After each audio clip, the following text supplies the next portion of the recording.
نے جب نور محمدی صلی اللہ علیہ وسلم کو خلق کیا،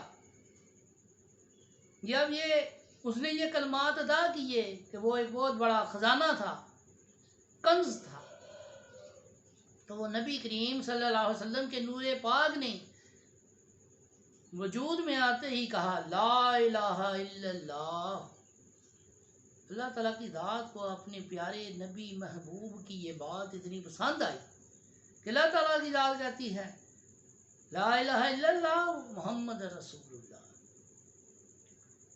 اور پھر وہ مقام احدیت پر آیا جہاں پر اس نے ساری کائنات کو بنا ڈالا۔ تو اللہ تعالیٰ کی ذات ہی واحد ہے، وہی خالق و مالک ہے۔ بس ہم لوگ جو انڈیا سے، ہندوستان سے جو ہجرت کر کے اکثر لوگ آئے ہیں، تو وہ بہت عرصہ، ہمارے جو آباء و اجداد ہیں وہ بہت عرصہ سکھوں کے ساتھ، ہندوؤں کے ساتھ رہ چکے ہیں، اور کچھ یہود و نصارہ کی بھی کوشش رہتی ہے کہ کسی نہ کسی طرح سے مسلمانوں کو باغی کیا جائے، ایسے علم کو فروغ دیا جائے کہ جس میں اسلام کے بارے میں ثبوت مانگا جائے۔ ثبوت مانگتے ہیں لوگ آج کل، سائنس کی جو ہے وہ بڑی پیروی کرتے ہیں، اور کسی کو کہا جائے کہ اللہ تعالیٰ کی ذات کو سجدہ لمبا کیا کرو، وہ کیوں؟ رکوع میں زیادہ وقت لگایا کرو، وہ کیوں؟ یہ کیوں ہی لے بیٹھی ہے انسان کو؟ ہم اپنے افسر سے تو بہت زیادہ ڈرتے ہیں، بڑے تیار ہو کر جاتے ہیں اس کے سامنے، بڑے وقت پر جاتے ہیں، کپڑوں کی تریزیں ٹھیک کرتے رہتے ہیں، ایک دوسرے سے پوچھتے رہتے ہیں میں ٹھیک لگ رہا ہوں، مجھے کچھ کہے گا تو نہیں۔ لیکن جب نماز کا وقت آتا ہے جہاں پر سب سے بڑی توحید کی جو ہے وہ انسان جو ہے وہ ثبوت پیش کرتا ہے کہ ہاں میں تجھے مانتا ہوں، تو واحد ہے، تو ہی یکتا ہے، تو ہی اولا ہے، تو ہی عرفہ ہے، تو ہی اعلیٰ ہے، تو وہاں پر انسان کیا کرتا ہے؟ وہاں پر بس ٹھیک ہے، آدھا الٹا پلٹا وضو کیا، ٹوپی پہن لی، اور بال جو ہیں وہ ہاتھ سے سیدھے کر لیے۔ اگر افسر کے سامنے قمیض کے اوپر کوئی داغ لگا چھوٹا سا بھی تو وہ نہیں پہننا، بولنا ہے استری کرنے والے کو تو نے دیکھا نہیں، تجھے نظر نہیں آتا، میری بےزتی ہو جائے گی۔ اور اللہ کے سامنے کچھ بھی نہیں، جائے نماز ہے نہیں ہے، سر پر ٹوپی ہے ٹھیک ہے، نہیں ہے تو کوئی بات نہیں، کوئی نہیں، اللہ بہتر جانتا ہے۔ اس طرح کے جو معاملات ہیں یہ مین میں ہیں، اللہ کے کام میں نکالنا اس کو نہ ماننے کے برابر ہے۔ کسی کو کہا جائے کہ اللہ تعالیٰ کی ذات جو ہے وہ قرآن میں بیان کرتی فَبِأَيِّ آلَاءِ رَبِّكُمَا تُكَذِّبَانِ، میری کس کس نعمت کو جھٹلاؤ گے؟ تو کہا جائے گی وہ آسمان ہاں بھی ہوگا، اسے تو ہونا ہی تھا، بارش نہیں ہو رہی، بارش ہو رہی ہے، ہاں جی ہو رہی ہے، اس نے تو ہونا ہی تھا۔ اللہ تعالیٰ کی ذات کی کرشمہ سازی اور اس کی قدرت کاملہ ہر طرف موجود ہے، وہی یکتا ہے۔ کوئی ہے ایسا شخص دنیا پہ دکھا دیں، کوئی ایسا شخص ہو جو کہ درخت لگائے سیب کا اور اس پر جو ہے وہ بیر کے جو ہے وہ پھل اگائے؟ نہیں، یہ اسی کی کارسازی ہے۔ وہ آسمان سے بارش برساتا ہے تو آم کی جگہ آم ہی اگتا ہے، انجیر کی جگہ انجیر ہی آتی ہے، اور یہ اس کی قدرت کاملہ ہے۔ آپ بیج بوتے ہیں تو اللہ پر چھوڑ دیتے ہیں، اللہ ہی کارساز۔ یہ تو نہیں ہوتا کہ درخت کو ہٹ کے دیکھ لیں کیا اس کے نیچے جو ہے وہ، اگر آپ نے لیمو کا درخت لگایا تو لیمو لگا ہوگا؟ نہیں۔ یہ پانی کہاں سے آتا ہے؟ لکڑی کاٹ کے دیکھ لیں درخت کی، وہاں پر بھی آپ کو جو ہے وہ پانی نہیں ملے گا، سوکھی لکڑی ملے گی۔ اور پتے کیسے آ جاتے ہیں؟ ان کی مختلف ساخت ہے، پھر ایک پتا دوسرے سے مختلف ہے، اس کے کیمیکل جو اجزاء ہیں وہ سائنسدان نکال کر دیکھتے ہیں، ٹیسٹ بھی کرتے ہیں، اور بڑے حیران ہوتے ہیں کہ یہ کیسے ہو گیا کہ ان کے ایک کی خصوصیت دوسری سے نہیں ملتی، حتیٰ کہ درختوں کے پتے ایک دوسرے سے جو ہے وہ مختلف ہیں۔ یہ سارا کیسے ہے؟ یہ ساری کارسازی اسی کی ہے۔ زمین جو ہے وہ ٹھہری ہوئی ہے تو اس نے ٹھہرانے کے لیے اس کے اوپر پہاڑ رکھے ہوئے ہیں، ورنہ یہ ہلنا ہی شروع ہو جائے۔ مختلف انسان ہیں، ان کی نیچر ڈفرنٹ ہے، ان کے مزاج اور ہیں، ان کی ترجیحات اور ہیں۔ اور پھر یہی نہیں، صرف مختلف ممالک کے اندر مختلف قسم کے رنگوں کے، زبانوں کے، ثقافتوں کے لوگ ہیں۔ ان سب کو کون چلا رہا ہے؟ اللہ تعالیٰ کی ذات چلا رہی ہے، وہی واحد ہے۔ توحید کا کیا مطلب ہے؟ واحد ہونا، ایک ہونا، یکتا ہونا۔ وہ ایک ہی قوت ہے جو ساری کائنات کو چلا رہی ہے۔ پتھر کے اندر جو کیڑے رہتے ہیں ان کو رزق کون دیتا ہے؟ اللہ تعالیٰ کی ذات دیتی ہے۔ وہ یہ ضرور کہتا ہے میں جتنا چاہتا ہوں اتنا دیتا ہوں۔ اگر اللہ تعالیٰ کی ذات سب کو وافر مقدار میں رزق دینا شروع کر دے تو یہ آپس میں فساد کرنا شروع کر دے، فساد میں پڑ جائیں، ایک دوسرے کو مارنے کے لیے دوڑے کہ اسے اتنا رزق ملا ہے مجھے اس سے زیادہ ملنا چاہیے، مارنا شروع کر دیں۔ جسے وہ امیر کرتا ہے تو امیر کر دیتا ہے، جسے غریب کرتا ہے تو اسے غریب کر دیتا ہے۔ یہ اللہ تعالیٰ کی رضا پر جو ہے مبنی ہے۔ وہی کلہم ہے۔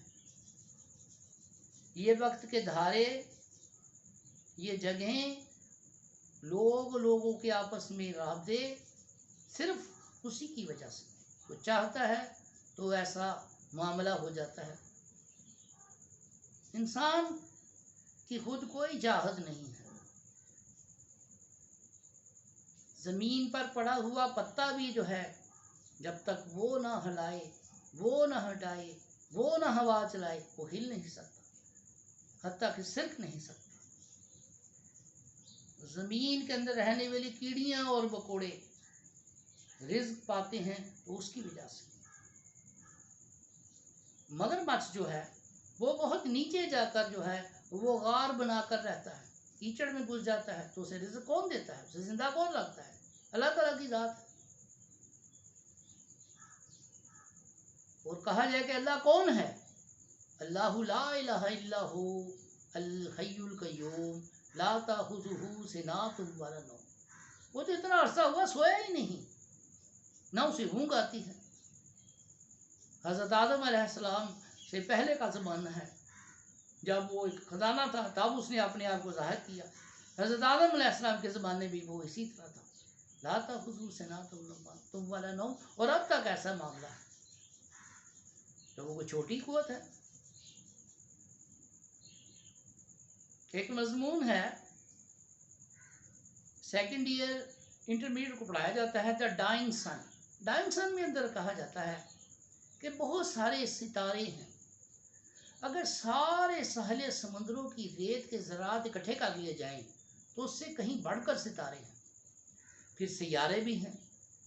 اب تو سائنس کہتی ہے کہ 121 کہکشائیں جو ہیں وہ دریافت ہو چکی ہیں، اور 8 ایسے سورج ہیں جن کو بالکل منظر عام پر لایا گیا ہے۔ ناسا کمپنی ہے امریکہ کی، وہ تجربات کرتے رہتے ہیں۔ تو اللہ تعالیٰ کی ذات جو ہے مجادے سے سمجھ آتی ہے۔ یہ 1-2 دن کی جو عبادتیں ہیں ان سے اللہ تعالیٰ کی ذات سمجھ نہیں آتی، وہ ذات بہت بڑی ہے۔ من ذا الذی یشفع عندہ الا باذنہ، کون ہے جو اس کے اذن کے بغیر شفاعت کر سکے گا؟ یعلم ما بین ایدیہم وما خلفہم، اسے پہلے کا بھی علم ہے اور جو بعد میں ہوگا اس کا بھی علم ہے۔ ہاں یہ کہہ سکتے ہیں کہ اس کا اذن اگر مل جائے، اس کی اجازت مل جائے، اس کی پرمیشن ہمیں ملی، گرانٹڈ ہو، تو پھر ہم اسے سمجھ سکتے ہیں۔ اور حضور نبی اکرم صلی اللہ علیہ وآلہ وسلم کے سوا اللہ کو کوئی بھی نہیں جان سکتا۔ اگر آپ اللہ تعالیٰ کی ذات کو متشکل کر کے تصور کرتے ہیں تو آپ سب سے بڑی غلطی پر ہیں۔ اللہ تعالیٰ کی ذات کو متشکل نہیں کرنا چاہیے. وہ نور ہے. نور کیسا ہے یہ حضور نبی کریم صلی اللہ علیہ وسلم کے سوا کوئی بھی نہیں جانتا، اور نہ حضور نبی اکرم صلی اللہ علیہ وسلم کی شان کو کوئی جانتا ہے، یہ صرف اللہ جانتا ہے. کیوں کہ یہ دونوں لوگ کہنا غلط ہے، یہ دونوں ہستیاں بہت احدیت یعنی کائنات کے بننے سے پہلے آپس میں کتنی دیر رہی ہیں، یہی اصل بات ہے. اور جب کوئی ولی اللہ، ولی کامل ترقی کرتا ہے، وہ ترقی کر لیتا ہے اور عشق کی منزلیں طے کرتا ہے، تو اس کا پھر ایک ہی مقصد ہو جاتا ہے. وہ یہ ہے کہ وہ یہ جانے کہ اللہ اور رسول کریم صلی اللہ علیہ وسلم کے درمیان عشق کیا انتہا ہے، اور یہ دونوں جو ہیں وہ کتنا عرصہ اکٹھے رہے ہیں. یعنی احدیت سے پہلے جب کائنات ابھی اللہ تعالیٰ کی ذات نے نہیں بنائی تھی، تو یہ آپس میں ان کی عشق و محبت کی کیا داستان ہے، اور وہ کیا وقت ہے اس میں جو ہے وہ لوگ پہنچنا چاہتے ہیں. توحید کا اصل جو مرکز ہے اس پر وہ پہنچنا چاہتے ہیں. کیا ہے دیکھیں تو صحیح کہ اللہ تعالیٰ کی ذات اور نبی کریم صلی اللہ علیہ وسلم آپس میں کیا معاملہ کرتے تھے، اور اس میں کئی اولیاء فنا ہو چکے ہیں، کئی فنا پھر باقی ہیں. تو یہ کہنا کہ جی ہم نے یہ کیا ہے، میں نے یہ کیا ہے، کسی نے کچھ بھی نہیں کیا جب تک اللہ نہ چاہے. سب کچھ اللہ تعالیٰ کی ذات کے تابع ہے. ہاں انسان کی اپنی ضد ہے، اس کا اپنا ایک علم ہے، اس نے علم بنایا ہوا ہے، اس کا اپنا کوئی ذاتی علم ہے، کوئی ایسے ذاتی مفروضے ہیں جس کی وجہ سے انسان بھڑکتا پھرتا ہے اور یہ کہتا ہے کہ یہ سب کچھ میں نے کیا ہے. مسبب الاسباب تو وہ ذات ہے، ہم تو صرف اس کا سبب تلاش کرتے ہیں. وہ سبب بناتی ہے تو ہم سبب تلاش کرتے ہیں. ہم کسب کرتے ہیں تو ہم یہ کہہ بیٹھتے ہیں کہ یہ سب ہم نے کیا ہے، ہم نے نہیں کیا. یہ سب سے بڑی غلطی، یہ شیطانی عمل ہے. اور یہ کیسے سمجھ آتا ہے؟ بے شک آپ کے پاس عقل ہے، علم بھی ہے، عمل بھی ہے، مگر عشق نہیں ہے. شیطان بھی جو تھا وہ عشق سے خالی تھا. شیطان عشق سے خالی تھا. اسے یہ بات معلوم نہیں تھی کہ عشق بھی کوئی چیز ہے. وہ صرف ظاہریت کا قائل تھا. اور اللہ تعالیٰ کی ذات جو ہے جب اپنا یہ رنگ کسی اپنے بندے کو دے دیتی ہے، یعنی اخلاص دے دیتی ہے اور اپنا عشق دے دیتی ہے، تو یہ ایسی بات ہے جس کو فرشتے بھی نہیں جان سکتے اور نہ شیطان اس تک پہنچ سکتا ہے. پھر اللہ تعالیٰ کی ذات ہی جانتی ہے کہ میں نے اسے کیا اخلاص دے دیا ہے، اور اسی اخلاص کے پیچھے وہ اللہ تعالیٰ کی ذات کی عبادت کرتا ہے، اس کے پیچھے لگ جاتا ہے. اس کی نیندیں اڑ جاتی ہیں، وہ سوتا نہیں. عشق کی ایسی آگ اس کو لگ جاتی ہے کہ وہ اسی عشق کی آگ کے پیچھے جو ہے وہ اس کی تلاش میں، جستجو میں، لگن میں لگ جاتا ہے، اللہ کا شیدائی ہو جاتا ہے. حضور نبی اکرم صلی اللہ علیہ وسلم کے فرمانے اور ارشاد پر چلنا شروع ہو جاتا ہے، شریعت کا پابند ہو جاتا ہے، طریقت پر چلنا شروع ہو جاتا ہے. تو توحید کیا ہے کہ اللہ تعالیٰ کی ذات ہے. ہمارے پیر و مرشد اعلیٰ حضرت شاہ محمد امین شاہ رحمۃ اللہ تعالیٰ علیہ اکثر جب بھی کوئی سوال کیا جاتا آپ سے تو آپ فرماتے اللہ تعالیٰ کی ذات ہے. حضرت کا ایک خاص انداز تھا. تو آپ نے فرمانا، سوال کا جواب دینا، کہنا جا کر کہ حضور آج کل رزق بڑا تنگ ہے. تو آپ نے فرمایا اچھا جی اللہ تعالیٰ کی ذات کی. یہ راسخ توحید جو عقیدہ ہے، یعنی توحید کے اندر جو راسخ ہونا ہے، یہ سمجھنا ہے کہ اللہ ہی سب کچھ ہے، یہی توکل ہے. یہ بھروسہ ہے اس پر، یہ یقین ہے اس کے اوپر. مگر ہم اپنی طاقتوں پر، اپنی قوتوں پر، اپنی علمیت پر جو زیادہ زور دیتے ہیں وہ غلط ہے. اور اسی بات کو ماننے جو اللہ تعالیٰ کی ذات کہتی ہے، وَأَطِیعُوا اللَّهَ وَأَطِیعُوا الرَّسُولَ وَأَطِیعُوا الرَّسُولَ فَقَدْ أَطَاعَ اللَّهَ. اور جو اللہ تعالیٰ کی ذات کہتی ہے، جو رسول کہتا ہے اس کو مان لو. اور جو جس چیز سے وہ تمہیں منع کرتا ہے منع ہو جو، کیونکہ اس کا کہنا میرا کہنا ہے. تو اللہ تعالیٰ کی ذات کی توحید کو سمجھنے کے لیے سورہ اخلاص کا ترجمہ اور تفسیر پڑھی، آپ کو پتہ چل جائے گا کہ اس کا کوئی ہمسر نہیں، اس جیسا کوئی نہیں، اس کا شریک نہیں. اور یہ جو ہمارے عقیدے ہیں، جو ہم اپنے عقیدے بنا بنا کر بیٹھے ہوئے ہیں کہ جی وہ فلاں جو ہے فلاں ایسے کام کرتا ہے، نہیں، ایسی کوئی بات نہیں. ہاں جس کو وہ چاہتا ہے، جس کو اس نے اپنا اذن دیا ہوا ہے، اگر ہم اس کے پاس جائیں اور اس سے سفارش کروائیں تو اللہ تعالیٰ کی ذات اس کی بات مان لیتی ہے، وہ اپنے پیاروں کی بات مان لیتا ہے. تمام انبیاء، مرسلین، پیغمبران، حضور نبی اکرم صلی اللہ علیہ وسلم، صحابہ اکرام، اولیاء اکرام، مشائخ اکرام، صدیقین، شہداء، صالحین، یہ وہ بندے ہیں جن کی بات وہ مان لیتا ہے. وہ خود کہتا ہے کہ مجھے وسیلہ پیش کرو گے تو میں مان لوں گا. اب ہر کوئی ایسے نہیں ہے کہ پاور ہاؤس جا کر جو ہے وہ بلب جلائے، یا اس نے پانی لینا ہے تو بڑا جو ٹیوب ویل ہے اس پر جا کر وہ نیچے برتن رکھے گا تو اس کی دھار تیز ہوگی، وہ پانی نہیں لے سکے گا. کیا کرے گا؟ وہ پانی کا ایک پائپ لگائے گا، اپنے گھر تک پہنچائے گا تاکہ جتنی اس کی ضرورت ہے اس کے مطابق اس کو ملے. تو یہ لوگ وسیلہ ہیں. ہم ان کی سیرت کو پڑھیں، ہم ان کی زندگیوں کو پڑھیں تو ہمیں معلوم ہوتا ہے کہ انہوں نے کس طرح سے جد و جہد کی ہے اپنی زندگیوں میں، اپنے ازمنہ میں، یعنی زمانے میں کس طرح انہوں نے طور طریقہ رکھا ہے، شریعت پر کیسے چلے ہیں، اور انہوں نے اللہ کو ایک مانا. قرآن گواہ ہے اور وہ کہتا ہے بار بار کہ اللہ کو پکارو، اللہ کو یا رحمان کہہ کے پکارو، ایک ہی بات ہے. اس کے اسماء الحسنہ جو ہیں وہ اس بات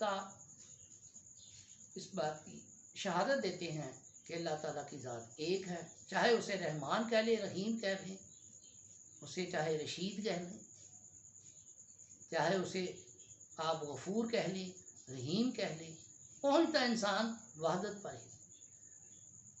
وحدت الوجود جو ذات ہے وہ اللہ تعالیٰ کی ذات ہے، اس کے سوا کوئی معبود نہیں. کلمہ حق لا الہ الا اللہ محمد رسول اللہ، کوئی معبود نہیں ہے سوائے اللہ کے. الا اللہ سب سے بڑا خزانہ ہے. کلمے کا ورد کریں کہ آپ کو سب کچھ معلوم ہو جائے. بس بات اس بات ایک چیز چاہیے، وہ کیا ہے؟ محبت، عشق سے، خاص دھیان سے، توجہ سے. طوطے کی رٹ کی طرح نہیں کہ پڑھ لیا بس ٹھیک ہے. گہرائی میں جا کر، جتنا گہرائی میں جا کر انسان کو علم حاصل ہوتا ہے وہ ظاہری سطح پر رہ کر نہیں ہوتا. اس یقین کے ساتھ کلمے کو بار بار پڑھیں کہ آپ جو ہیں وہ اس قابل ہو جائیں کہ اس کی وحدانیت کو سمجھ سکیں کہ کل عالم، اسباب، معاملات، افعال، حرکات، سکنات، ہمارے جتنے بھی ہیں سب کا مالک ایک ہے. سب اسباب اس سے ہیں. کوئی سبب کسی دوسرے شخص سے نہیں جڑا ہوا. وہ دوسرا شخص جسے ہم مانگنے جاتے ہیں وہ بھی اسی سے مانگتا ہے، اس کو بھی اسی نے عطا کیا، کسی نے عطا نہیں کیا. توحید اگر کسی کے اندر راسخ نہیں ہے اسے چاہیے کہ وہ اپنے حال پر اور اپنے جو اس کے حساب ہیں اس پر غور کرے. اللہ تعالیٰ کی ذات ہی سب اسباب کی مالک ہے، خالق ہے، اور کلہم ہے. ان اللہ علی کل شیء قدیر. لا الہ الا اللہ الملک و لہ الحمد یحیی و یمیت وہو علی کل شیء قدیر۔ اللہ تعالیٰ کی ذات ہے، وہی مارتی ہے، وہی زندہ کرتی ہے، وہی سبحان اللہ و بحمدہ، وہ پاک ہے ذات اور اسی کا شکر ادا کرنا چاہیے۔ السلام علیکم۔